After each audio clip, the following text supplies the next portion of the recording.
பொதுவாக செல்வத்தை சேர்த்துறது அப்படிங்கிறது ஒரு பெரிய ஆர்ட். என்ன ஆர்ட் அப்படின்னா, நம்ம எல்லாம் செல்வத்தை சேர்த்துறது அப்படின்னா பணத்தை வாங்கி பேங்க்ல அக்கௌண்ட்ல வைக்கணும் அல்லது ஏதாவது பொருளாக வாங்கணும் அப்படிங்கிறது ஒரு ஆர்ட்டாக நினைச்சிட்டு இருக்கோம்.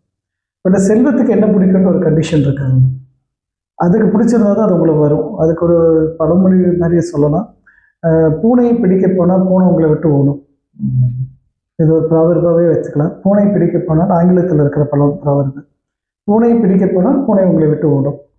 பூனைக்கு பிடித்தது உங்களிடம் இருந்தால் பூனை உங்களை தேடி வரும் அப்படின்ட்டு ஒரு வார்த்தை இருக்கு.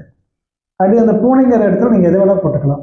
மனைவியை பிடிக்க ஓடினால் மனைவி உங்களை விட்டு ஓடுவார். மனைவிக்கு பிடித்தது உங்களிடம் இருந்தால் மனைவி உங்களை தேடி வருவார்.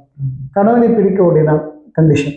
அப்படியே பார்த்துட்டே வந்தீங்கன்னா பணத்தை பிடிக்க ஓடினால் பணம் உங்களை விட்டு ஓடும். பணத்துக்கு பிடித்தது உங்களிடம் இருந்தால் பணம் உங்களை தேடி வரும்.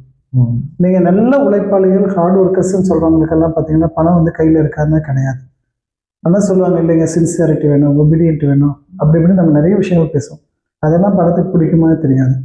பணத்துக்கு பிடிச்சது என்ன அப்படின்னா, கொடுக்கணும்னு ஒரு எண்ணம் இருந்தால் பணத்துக்கு பிடிக்கும். கொடுக்கணுங்கிற எண்ணம் அதுக்கு பிடிச்சது விஷயம். இப்படிதான் பூனைக்கு பிடிச்சது என்னன்னா, சம்மந்தமே இல்லாமல் பால் சொல்லுவோம். பாலுக்கு பூனைக்கு டைரக்ட் லிங்காக இல்லை. பாலுங்கிறது குவாலிட்டி வேறு, ஆனால் அது பூனைக்கு பிடிக்கும். அதில் ஒன்றாவது இது வந்து பூனையும் பிடிக்கும். அதே மாதிரி தான் பணத்துக்கு பிடிச்சது என்ன அப்படின்ட்டு எடுத்துட்டிங்கன்னா, கொடுக்கறதுங்கிறது பணத்துக்கு பிடிக்கும். அறிவை கொடுத்தாலும் சரி, எதை கொடுத்தாலும் சரி. அப்போ பணத்துக்கு பிடிக்காதது ஒன்று இருக்கா அப்படின்னா ரொம்ப ரொம்ப ஒன்று இருக்குது. அது பேர்